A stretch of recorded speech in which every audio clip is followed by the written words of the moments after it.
So in this segment, we're going to cover two different articles which Brexiteers keep comparing Northern Ireland and the EU with Russia and Crimea or Russia and Ukraine. I honestly don't get these people. Like, they seem like they need actual help because they seem insane. But yeah, weak Boris urged to take action after the UK capitulates to Irish land grab. Like, they haven't taken anything. Like, they genuinely haven't annexed anything, or the EU haven't done anything. The UK gave up Northern Ireland in terms of it's out of the UK single market and customs union for goods. It's in the EU single market and customs union for goods. And the simple fact is, the UK let this happen. The UK wanted this to happen. Again, okay, I'll check that one out at some point. This paragraph, good, very good, fine. Not going to bother reading it out because we all know this stuff. The UK accepted the Northern Ireland Protocol. In fact, came up with it, negotiated it, blah blah blah blah blah. They don't mention all of that in this, but fine, good start, Express, good start. And then it goes bad. This has led to criticism that a new border has been created in the Irish Sea, which a trade border has been created. Not nothing else, just the trade border. Okay, it was despite signing the agreement in 2019, the UK government said the protocol represented a huge compromise for the UK. No, I think it represented a huge compromise from both sides, really, considering that the EU had to accept Northern Ireland into its customs union for goods. It was a huge compromise on both sides. I don't think the EU really wanted this to happen, but this was the only way to really avoid a hard border on the island of Ireland. So, swing and a miss there, Express. And in such case, getting rid of paperwork between Northern Ireland and Ireland, and removing the role of the EU Commission and the European Court of Justice in overseeing how the protocol works. When of course, the European Commission are going to be involved. They are I think the highest point in the EU. Of course, they're going to oversee it, and the European Court of Justice is the highest court in the EU. Of course, if there's a dispute, it's going to go there. This is what we accepted in 2019, and suddenly that wasn't good enough for us. Like, you can't do international treaties and then just be like, actually, do you know what, bro? We're not going to do that. You ruin your credibility doing that. Just like I think the Americans did that and ruined their credibility when Donald Trump walked away from the US kind of Iran deal, and then Biden refused to go back into it. Jamie Bryson, editor of Unionist Voice, who the hell are they, accused the government of weakness of their handling of the talk. So he's saying Boris Johnson needs to man up and do something. He told the Express, "I think the government has displayed weakness from the very start of all this." Like, did they though? Not sure about that. Bryson added that while the government is defending the sovereignty of Ukraine, I mean, of course we are. Ukraine has been invaded by a hostile state. Northern Ireland hasn't. They are actually. Do you know what? To be fair though, Northern Ireland was actually invaded by a hostile country when the Brits invaded it many years ago. No, so maybe I was wrong. Actually, it was colonised, not by the European Union, but the British, the English, should I say? I don't want to offend anyone in the other places, but the English did actually colonise Northern Ireland. So technically, he's not wrong. It's not the EU that colonised Northern Ireland; it's the English. Last week, Vlad invaded Ukraine in what he claimed was an act of self-defense against NATO.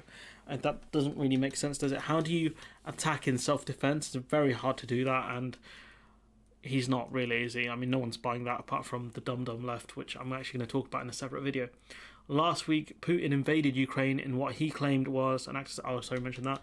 Johnson has offered his unwavering support for Ukraine, as imposed a number of sanctions on Russia, which he really hasn't actually done that much of. If we look at this, like, we're all the way down here in 16, this from the 4th of March, we actually haven't really done a lot. Bryson said, while the government is defending the sovereignty of Ukraine, they are allowing Northern Ireland to be colonised by Europe. I mean, that's not true, is it? This guy's a joker. So, however, Bryson wants the UK government, bear with me a second, wants the UK government to offer the same support to Northern Ireland. Like, what do you want? Guns and anti-tank missiles and fighter jets? What do you... what do you want here? You're not being invaded, pal. You're not. You just get over it. There's no war here. Bryson wants the UK government to offer support to Northern Ireland, the same support. He said the UK has not stood up to the EU, and the Irish government has capitulated. The Irish government has capitulated to the Irish land grab. That doesn't make sense. The Irish government has capitulated to Irish land grab like express. That grammatically doesn't make sense. I'm sorry. I shouldn't laugh. My written English is really bad, but that's why I do videos instead of writing stuff. That someone needs to work on that. He said the UK government is defending the sovereignty of Ukraine, meanwhile is allowing Northern Ireland to be colonised by... It's a load of rubbish here. It's not being colonised by the EU. Get out of it. The government hasn't stood up to the type of aggression from the Irish government and the EU. Bro, what aggression? The Irish government, the island barely has an army. I think they spend 1 billion a year on their army, whilst we spend 44 billion. We get beaten by the Irish. I mean, there's no way a country that spends 44 billion on their military should be beaten by a country that spends around 1 billion on their military. Let's be real here. The British government actually capitulated to it and rewarded those that threatened violence and aggression. That's not true. The Irish government told the EU, look, we don't want the troubles to happen again. Remember, those were bad times. And the EU said, you know what, that's true. So we're going to make the UK actually give us a concrete proposal on how to avoid that situation happening again. Thus, you have the Northern Ireland Protocol, which the UK proposed. So perhaps it would take such a strong stance on sovereignty in relation to Northern Ireland as it is to Ukraine. That would be very welcome. I mean, this guy's an absolute clown. But we have Max Rubenspear's best friend, Ben Habib. Oh, I'm joking, Max. But Ben Habib has been talking nonsense. All this happening at once. You've got that joker, Brexit hardman Steve Baker, writing in the Telegraph or talking to the Telegraph about triggering Article 16, which we'll talk about in a different video. I mean, this... Oh my god, these people, man, just won't let me sleep. A former Brexit Party MEP claimed the EU's treatment of Northern Ireland is on par with Vladimir Putin's bloody invasion of Ukraine. And then he goes, right, the only difference is we bowed to the EU without a single shot being fired. So how can you compare one thing to another thing? First you talk about Putin's bloody invasion, actual blood here, invasion of Ukraine, taking parts of Ukraine by force. And then you compare it to the situation with the Northern Ireland Protocol that was amicably negotiated by two entities, the EU and the UK. How can you compare the two? It doesn't make sense, because the answer is you can't compare them. Ben Habib stepping up unionist attacks on the trade rules in Northern Ireland on the Northern Ireland Protocol. I mean, this man's just a comedian. The comments come as Boris Johnson admits he's backing away from triggering Article 16 of the agreement because it would be wrong to be talking about this while a conflict rages on, which the simple fact is he's looking for any way to not have to trigger Article 16. And, he's using the Ukraine situation to do that. Russia's invasion of Ukraine, which is just sad. He won't step up to his backbench MPs because he knows he's hanging by a thread as is. Ben Habib, in an update on defending the Union of the UK, said the Prime Minister was watching events from a distance and instituting a few sanctions, which was no excuse for failing to act. I mean, barely done anything, to be fair, in regards to the Ukraine conflict. The parallel between Ukraine and Northern Ireland seems to be lost on Mr. Johnson, because there is no parallel, bro. This guy. I'm sorry I'm laughing at this, but there is no parallel between Ukraine and Northern Ireland. There's nothing. One's military occupation and an actual war. The other one was the UK giving up part of itself in order to get a stupid Brexit agreement, which has led to less trade and way more problems. Honestly. Admittedly, the EU has not amassed a military force to get its way, but its aim with the UK is the same as Putin's with Ukraine. I mean, you're comparing two things that cannot be compared to make a point that makes no sense. Like, the EU don't want to colonise Northern Ireland. It doesn't even make sense.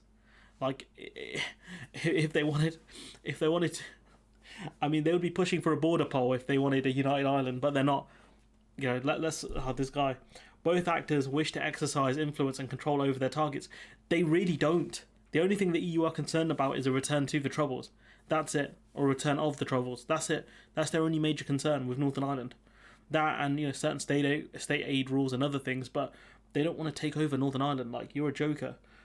Putin's approach is through military might. The EU's has been through the protocol. Like, bro, like, once again, the EU's approach was through negotiations. They were saying, look, fine, you want to leave, whatever, but you need to fix this problem. with Northern Ireland and Ireland. How do you propose to resolve this? Theresa May said, we can do the backstop thing once the UK comes up with good proposals, a way to kind of police the border, essentially, that can't exist. We'll leave the single market and customs union, and then the EU said fine, that's okay. And then that idea got thrown in the bin, essentially, and Boris Johnson came out with, we'll change a backstop to a front stop, then we'll just put checks in place, that's how we'll get our Brexit. And the EU said that's fine, and that was it. Ben Habib, the chief executive of First Property Group, I mean, they sound very normal, said Putin wanted Ukraine to align itself with Russia so his trade benefits Russia more than other countries. Now, I don't know what kind of intelligence reports Ben Habib has access to that I don't, because that's not really true, is it, about trade? Russia's arguing they're taking over Ukraine to free it from neo-Nazis, so there's that. Other people are saying he's invaded Ukraine to create a buffer zone between himself, Russia and NATO, even though NATO troops are on Russia's border in Estonia and Latvia, so that doesn't make any sense either.